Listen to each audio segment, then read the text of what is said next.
At the beginning of 2021, after moving back in with my parents, I felt the urge to further explore one of the communities I spent so much time in when I was younger.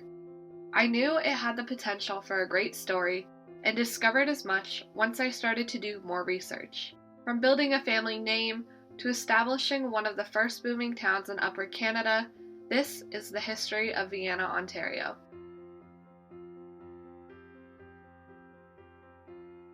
Vienna, Ontario is often referred to as a blink of a town for how easy it is to drive through. This quaint village nestled in the heart of southwestern Ontario seems like every other.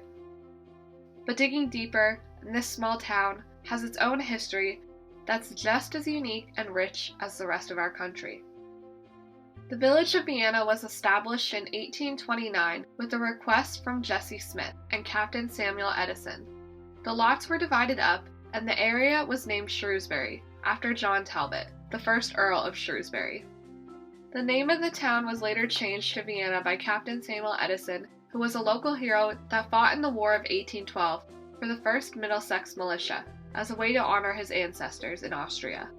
Over the next 40 years, Vienna would experience a major boom period, becoming BAM's largest center and one of Upper Canada's most prosperous areas.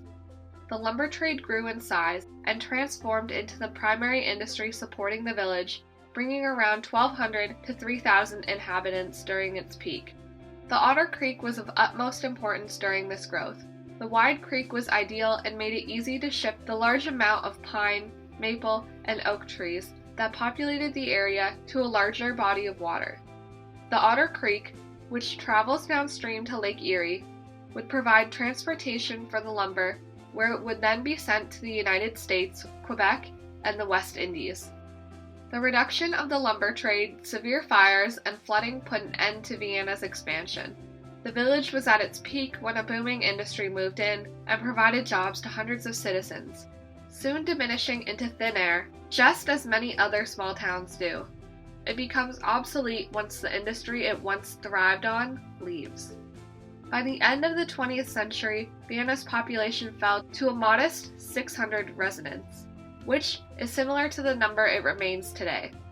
Although Vienna had reached its apex with the lumber boom in the mid-1800s, the town caught the eye of one family in particular, one that stayed far after the trees had gone.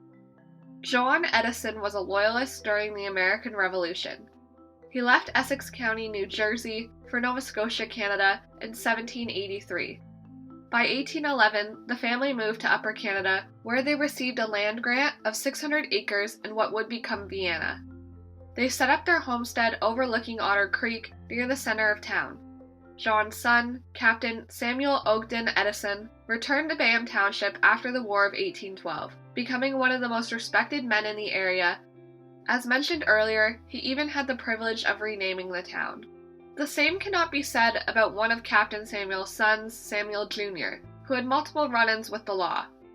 His support of William Lyon Mackenzie and his own role in the rebellion of 1837 forced him to flee to the United States. His land in Vienna was confiscated, and a $500 bounty was placed for his capture. Before fleeing to the United States, Samuel's wife, Nancy Matthews Elliott Edison, was Vienna's first schoolteacher in 1828. Samuel, Nancy, and their children eventually settled in Milan, Ohio. On February 11, 1847, Thomas Alva Edison was born, their seventh and final child. Thomas Edison was a peculiar child who thrived in his own company. His mother always encouraged him to read as much as possible, which is how he learned such vast knowledge.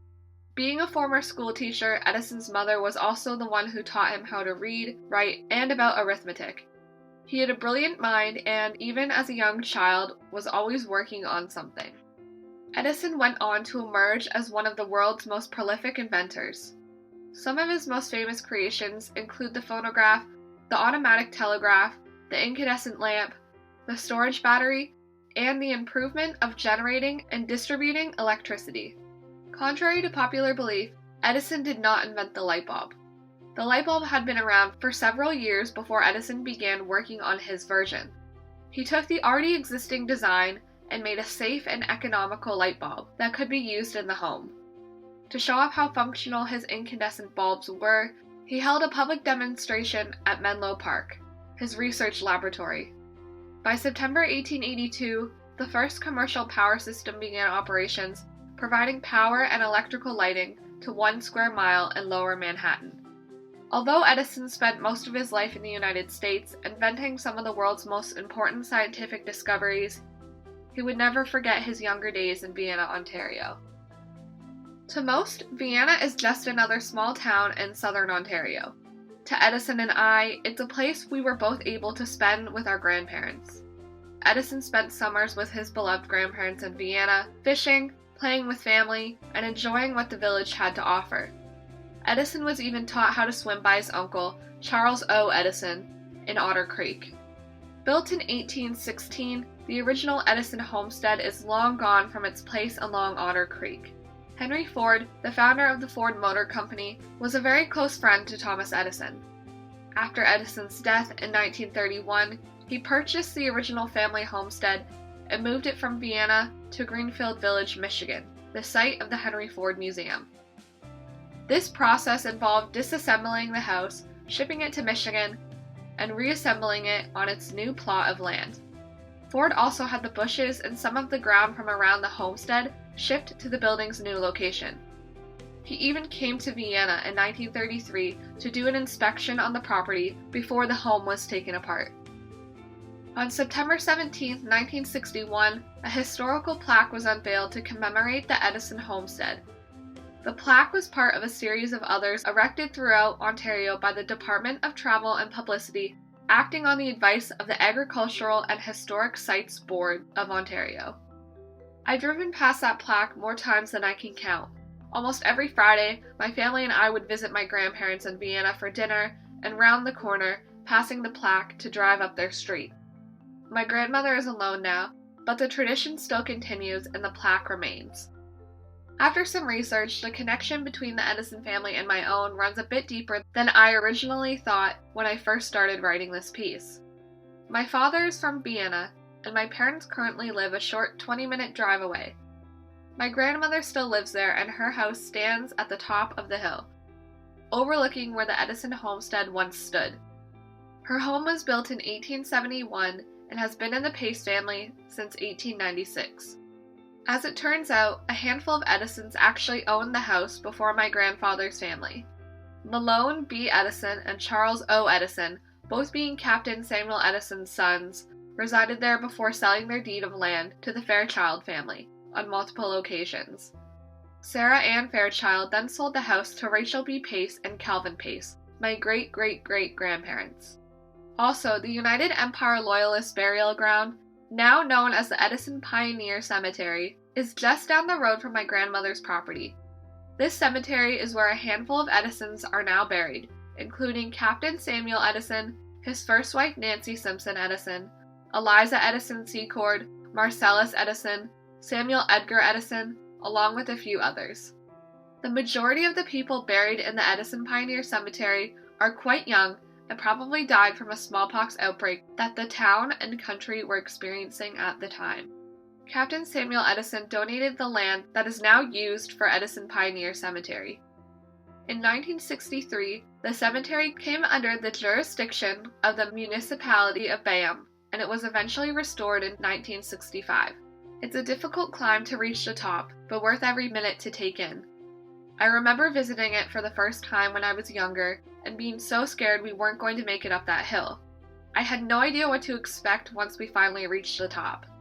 As a counselor in Vienna until 1969, my great-grandfather Hugh Pace likely assisted in making the Edison Homestead Historical Plaque and Edison Pioneer Cemetery come to fruition.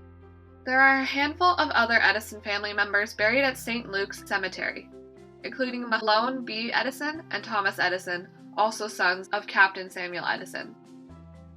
Vienna is home to the Edison Museum, which opened in the late 1980s.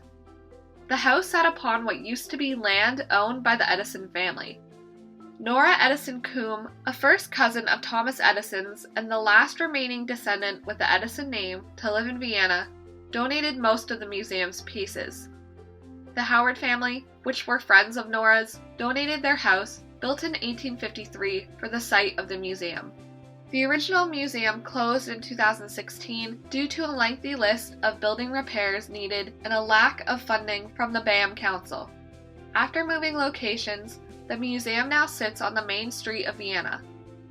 Unfortunately, due to the ongoing COVID-19 pandemic, the newly renamed Edison Vienna and Area Museum is closed until further notice. It's been an enlightening experience getting to learn so much about an area that I've spent many days as a child, and one I still frequent to this day. Regardless of how big or small the village of Vienna becomes, I will always have these fantastic memories from my youth that I will never forget. I think it's important to remember history and where we came from, not only to tell our children and grandchildren, but to keep the memory of the past alive, and to learn from any momentous victories or awful mistakes along the way.